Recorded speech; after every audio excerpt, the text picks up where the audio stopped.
I think many of you might have been following the trouble in Wharton, because the Chief Minister of Gujarat, Narendra Modi, who is a member of the BJP, was invited to speak through a video link because he's been denied a visa to come to the United States. But he was supposed to address this business conference by video.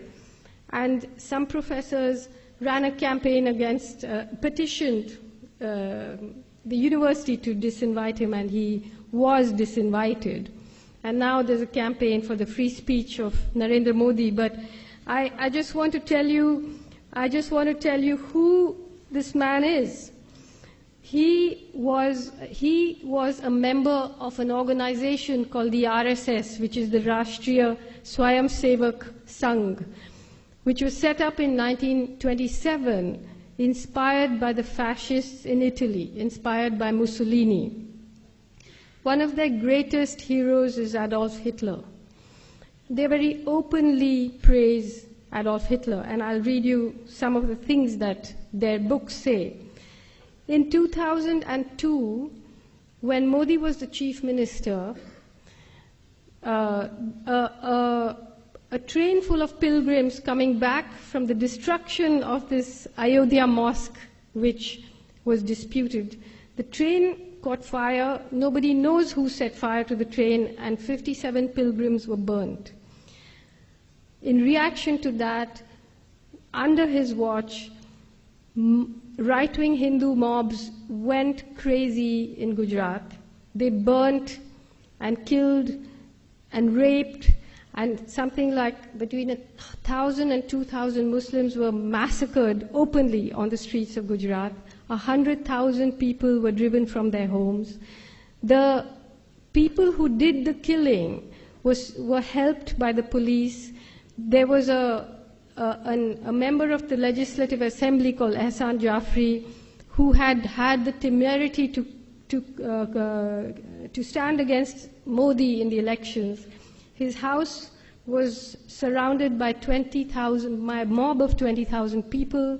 He made something like 200 phone calls asking for help. The police vans came there and went away. They didn't do anything. The mob surrounded the house. Ehsan Jafri came down and said, look, there were many people sheltering in his house.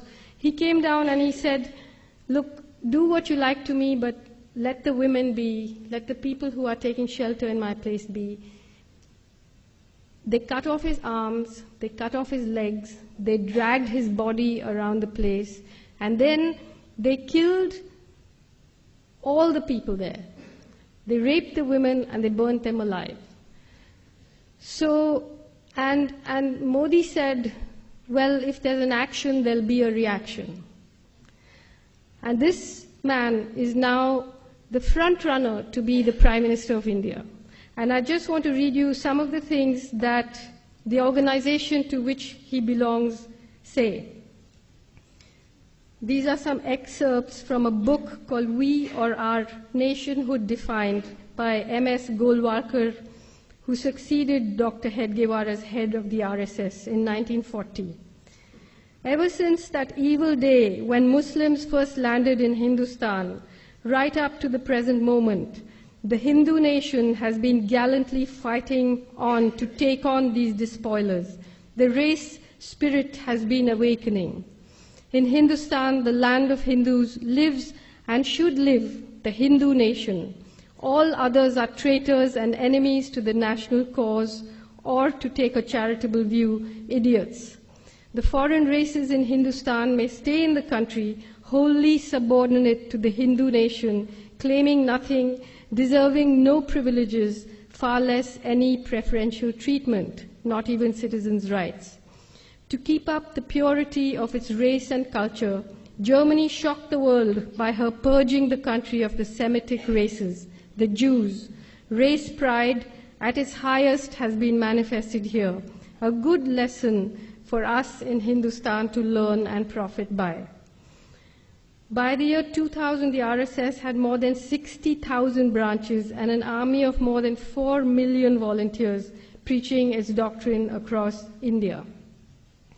Now, at the time when the pogrom against the Muslims happened in 2002, there was an outcry and people were shocked. But since then, Modi has won the elections 4 times.